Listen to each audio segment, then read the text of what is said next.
В жизни всем нам приходится сталкиваться с обманом. Трудно влезть в голову другого человека и попытаться найти правду. Воспользуйтесь услугами детектора лжи. Вы сможете узнать надежность сотрудников при кадровом отборе, провести плановую проверку работающего персонала, сделать служебное или личное расследование конфликтной ситуации. Детектор на страже вашего бизнеса и личности. Здравствуйте. Знаете ли вы о том, что по статистике 80% сотрудников время от времени присваивают себе что-либо на рабочем месте? Из них еще 20% делают это с целью дальнейшей продажи и извлечения прибыли. Весь их потенциал уходит на незаконные махинации и составление новых схем. Как следствие, халатное отношение к работникам. Как выявить действительно причастных к инциденту лиц? Как уберечь своих сотрудников от необоснованных обвинений? Наиболее эффективным инструментом для профилактики и раскрытия подобных инцидентов является полиграф, детектор лжи. Тестирование позволяет выявить причастных к кражам и махинациям лиц, понять, к какой группе риска относится тестируемый, определить степень его лояльности к компании. Тестирование делится на две группы – расследование и скрининг, отбор, сортировка. Внутреннее расследование требует скорости и конфиденциальности, поэтому важно как можно раньше связаться со специалистом. Второй вид тестирования – это скрининг. Он проводится при приеме на работу, а также в качестве профилактических мер. Вот несколько возможных вопросов. Причины увольнения с прошлых мест работы, пристрастие к азартным играм, наличие больших долгов и кредитов, наличие поддельных документов, алкогольная и наркотическая зависимость, использование рабочего времени и ресурсов в личных целях. Согласитесь, несколько подобных вопросов помогут вам более полно составить портрет вашего будущего работника. Работайте с теми, кому доверяете. Здравствуйте, с вами Сергей Брилев, а на мне датчики, которые идут к полиграфу, к детектору лжи. Из пятой студии телеканала «Россия» передача о том, делать ли обязательной проверку на таком детекторе, который в СССР впервые был разработан в недрах 30-й лаборатории КГБ. Но на днях сделать такие проверки обязательными предложили никакие не спецслужбы, а депутаты Мосгордумы. Итак, в этой программе. Мэрия Казани. Здесь проверка на детекторе лжи введена уже. Датчики вешают на тело, на пальцы и даже на ножки стула, чтобы уловить еще и движение ног и даже пятой точки. И начинаются добровольные ответы на весьма каверзные вопросы. В своей работе вам приходилось идти на нарушение с целью получения личной выгоды? Нет. Существуют некоторые способы для получения левого денежного дохода? Да. За время работы помощником руководителя аппарата были случаи, когда к вам обращались с предложением или просьбой решить тот или иной вопрос за отдельным материальным вознаграждением? Да. Были и те, которые, пройдя тест и поняв, что машина зафиксировала факты злоупотребления служебным положением, они писали заявление, уходили с работы. Таковые тоже были. Теперь на очереди Москва. По идее, по крайней мере в Думе Федеральной, где подобный законопроект лежит уже годы, эту инициативу своих московских коллег оценивают осторожно. Если его реально провести этот тест, допустим, там на нелегальные доходы, на участие в коррупционных сделках, так это нужно будет больше половины мэрии выгнать. Да я думаю, что не только мэрии. Если там копнуть глубже, то Москва не досчитается огромного количества их чиновников. Поэтому сама по себе идея, она имеет место быть, она реальна. Полиграф позволяет выделить лиц, у которых есть вредные пристрастия. Вы прекрасно понимаете, что наркоман не может считаться надежным сотрудником. Но ни один наркоман не придет на кадровое собеседование или на психологическое тестирование и не скажет вам: я наркоман. Да? Полиграф позволяет таких людей выявить. А сейчас очень серьезное явление, которое называется игромания, очень распространенное явление, и не только среди молодежи. Игроман тоже не может считаться надежным и лояльным сотрудником. Естественно, выявить его обычными традиционными методами практически невозможно.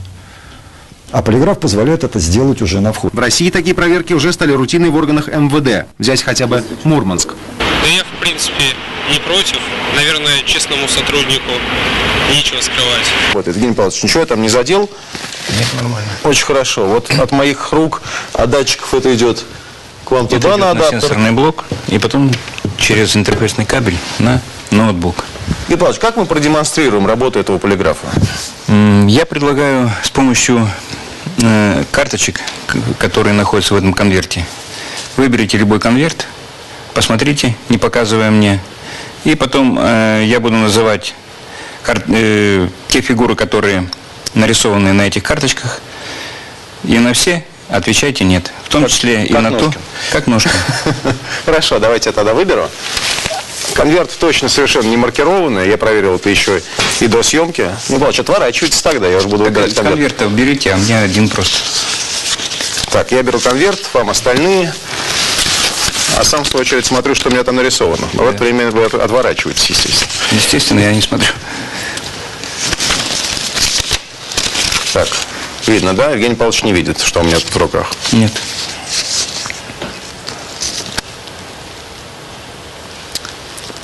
Посмотрите, запомните, что там написано, положите обратно в конверт и можете положить в карман пиджака. Ну, в пиджак я, пожалуй, сейчас ничего не положу. Вот здесь. Все равно не видно. Начинаем? Запомнили? Запомнил. Начинаем. Значит, сядьте поудобнее. Расслабиться. Да, смотрите прямо перед собой. На меня внимания не обращайте. Я настрою прибор. И мы приступим. Дышите ровно, спокойно, без глубоких вдохов-выдохов. Пальчиками на датчики не надавливайте. Руки лежат свободно на коленях. Начинаем.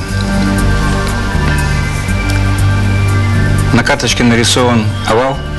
Нет. Треугольник? Нет. Ромб? Нет. Квадрат? Нет. Круг? Нет. Звезда? Нет. И еще раз, теперь я назову слово, которое там написано. Тоже отвечайте «нет». Угу. На карточке написано «Роу». Нет. Карлет. Нет. Орфус. Нет. Брико. Нет.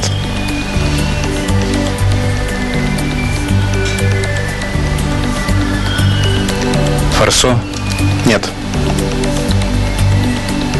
Луитан. Нет.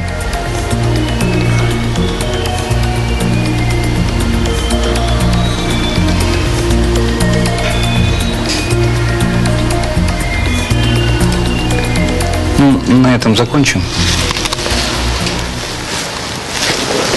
У вас на карточке было написано Л-621, Орфус и круг.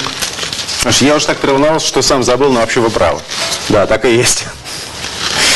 Где гарантия того, что во время обязательных тестов, о чем говорил в том числе Кучерена, где гарантия, что не будут задаваться вопросы сугубо личного плана, которые никакого отношения там, к гостайне не имеют? Этот вопрос беспокоит всех и всяких, и многих, но на самом деле я вот сейчас работа про полиграфолога отвечал и то пропотел, знаете. Все правильно, но работа полиграфолога, она построена таким образом, что он не имеет права задать ни одного лишнего вопроса, кроме тех, которые утверждены работодателем. Будь то федеральный работодатель или коммерческий пользователь полиграфа. Ну, хорошо. Это так называемые факторы риска, которые представляют угрозу для работодателя. Ему не нужны сотрудники с вот такими личностными особенностями, с какими-то фактами биографии и так далее и тому подобное. Этот перечень обязательно утверждается, и полиграфолог не имеет права выйти за эти рамки. Он не имеет права задать ни одного лишнего вопроса, но и не имеет права исключить по своему усмотрению какой-то из тех, которые выставлены. На месте иного работодателя я могу подумать, значит, у меня вот производство такого-то рода, мне люди, например, с определенной наследственностью не нужны. И включаю этот вопрос в перечень вопросов. Не является ли это нарушением этики? Я думаю, что нет, по той причине, что если человека, который нанимает к себе сотрудника на работу, такие вопросы интересуют, он его прежде всего отправит на медицинскую комиссию и получит соответствующие документы, подтверждающие его состояние здоровья, в том числе и психическое. В некоторых случаях, возможно, эти вопросы могут быть перепроверены под полиграфом. Но, я повторяю, что ни один вопрос не будет задан, пока этот вопрос не обсужден с опрашиваемым лицом. И это совершенно обязательное правило. И порой это кажется действительно удивительным, как это можно по реакциям, контролируя всего-навсего 3 каких-то физиологических процесса, ворошить судьбу человека, выявлять какие-то скрываемые сведения в его биографии. Тем не менее, это так. Для этого полиграфолога и учат. Просто должна быть достойная выучка специалиста, и тогда никаких проблем в этом не возникнет. А где гарантия того, что база данных завтра не будет продаваться на Тушинском рынке? Ох уж мы свидетели этих историй. Из телефонной базы данных, из какой угодно. Вот где гарантия того, что это останется у полиграфолога только? Насколько я могу сейчас утверждать, проверки в настоящее время в федеральных ведомствах проводятся уже тысячами, и пока никакие данные на горбушку не попали. Это первое. Во-вторых, в любом виде деятельности всегда есть нерадивые лица, которые не преминут воспользоваться тем, что плохо лежит. И мы, к сожалению, тоже свидетели этого. Для того, чтобы такое не произошло, надо просто ужесточать систему контроля за работой специалистов, вводить соответствующие нормативные документы. Но и одним из этих документов, как я полагаю, базисным, должен являться закон о применении полиграфа в Российской Федерации, который установит общие правила игры как для федерального пользователя, так и для тех специалистов и работодателей, которые применяют полиграф в коммерческой практике. Частных полиграфологов, подобных отставному полицейскому Нивису, только в Нью-Йорке около 100. Гонорар за час работы в среднем $500. Открыть такой бизнес непросто. Лицензию выдает специальная государственная комиссия. Кстати, по ее данным, в год в США проводится 1 миллион тестов с использованием детектора лжи. Самый дешевый аппарат – $5000. Самый дешевый тест – $200. А может и 50 тысяч, если дело касается политики. И от заказчиков отбоя нет. Способов распознать ложь сейчас предлагают много. Даже по тембру голоса в телефонной трубке. Но вот это не идет ни в какое сравнение с полиграфом. Ральф Нивис вряд ли скоро останется без работы. Ни один из альтернативных приборов для выявления лжи к результатам традиционного детектора не приблизился. Может быть потому, что сам полиграф делает лишь половину работы, а окончательный вывод все-таки за психолога. Я не буду вас спрашивать, учат этому или нет в спецслужбах. А все равно не скажете. Вообще, технически говоря, можно обмануть полиграф? Я сегодня старался, мне не удалось. Но я первый раз. Человек перед полиграфом беззащитен, если у полиграфа стоит профессионал. Если полиграфолог, как вы сейчас упомянули, прошел подготовку в объеме 3 недель, такого полиграфолога можно обмануть. Вот в подтверждение этой мысли комментарий еще 2 специалистов. Во-первых, такого видного специалиста в области безопасности, как депутат Государственной Думы Геннадий Гудков, который и сам применял детектор. А во-вторых, профессионального психотерапевта, кандидата медицинских наук Игоря Вагина. У меня был такой случай, когда одна женщина, мошенница, отъявленная, которая, в общем-то, ходила по лезвию бритвы, обманывала даже организованных преступников различных группировок, она вот села на полиграф. Полиграф четко показал, что она врет. Я думаю, для вас не секрет, что когда в компании кто-то проворовался, приглашают специалиста с полиграфом, и умные специалисты делают так, остаются наедине в комнате с этим человеком, достают прибор, включают и говорят: ну как, дружок, сейчас мы будем полиграф тебя исследовать, изучать, мы-то считаем на 100%, лжешь ты или не лжешь, а нужно нам все это время тратить, давай колись сам. И такое бывает. Иногда сам феномен, это вот сам прибор дает возможность человека спровоцировать и расколоть его, как орех. Так и есть, Юрий Иванович? Такое бывает, но чрезвычайно редко. По той причине, что человек должен быть слишком боязливым, пугливым для того, чтобы пойти на такую уловку. К счастью или не к счастью, нам приходится сталкиваться с людьми волевыми, особенно те, кто совершили какие-то правонарушения, и надеяться на то, что вы придете, покажете детектор лжи, и человек перепугается, начнет тут же все говорить. На это надеяться нельзя. Наша работа – это тяжелый труд. Юрий Иванович, вы сегодня в этой программе едины в 2 лицах.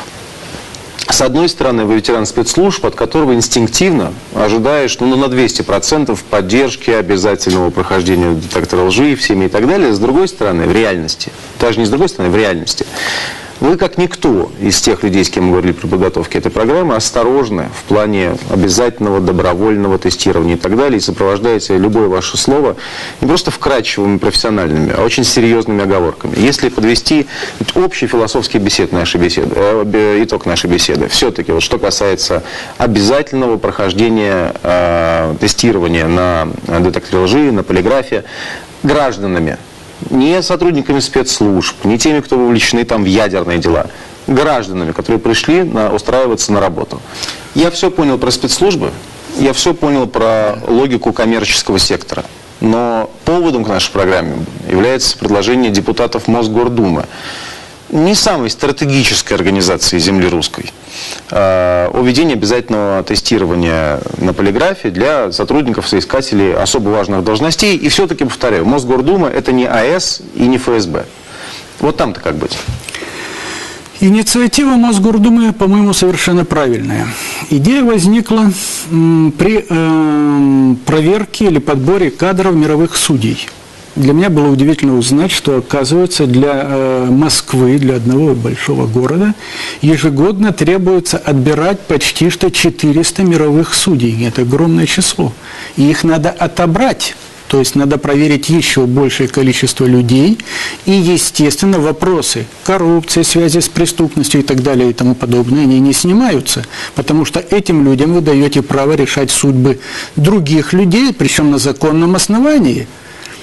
Поэтому требования, которые к этим судьям должны двигаться, они совершенно очевидны. И депутат Шапошников, который явился инициатором вот этой идеи, поступил, по-моему, совершенно верно. Эта идея была поддержана руководством Московской Думы. И я не знаю, в какой мере сейчас вопрос продвинулся, но то, что в этом направлении двигаться надо, это совершенно очевидно. Ну, я одно скажу, у меня такое ощущение, что да, полиграф властно вступает в гражданскую жизнь, но уж коли он властно вступает, наверное, действительно надо форсировать принятие закона, потому что до тех пор, пока его не будет, все будут кто во что гораст. Нам, конечно, это позволит 2-3 лишние программы снять, но лучше бы их не снимать.